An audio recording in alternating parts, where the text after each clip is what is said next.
Welcome to the Salmon Runs YouTube. Enjoy the video. In this video, I will explain how to find zinc valency.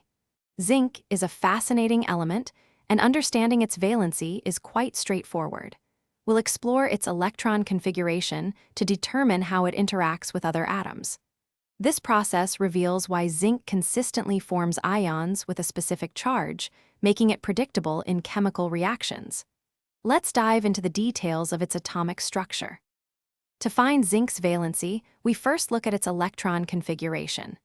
Zinc has 30 electrons arranged in shells around the nucleus. The configuration is argon 3d force 2.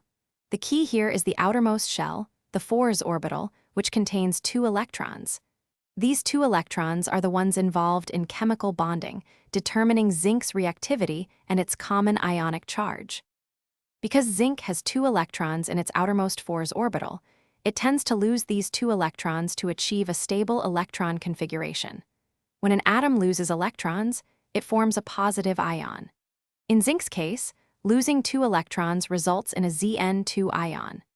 This consistent behavior means that zinc almost exclusively exhibits a valency of 2 in its compounds, making it a reliable element in chemistry.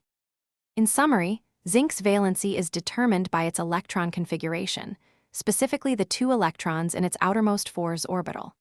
It readily loses these 2 electrons to form a stable Zn2 ion, giving it a consistent valency of 2.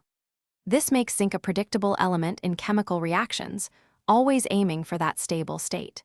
Remember to check the description for a link to those fantastic leak-proof meal prep containers and other great deals. Thanks for watching, and I hope this helped clarify zinc's valency.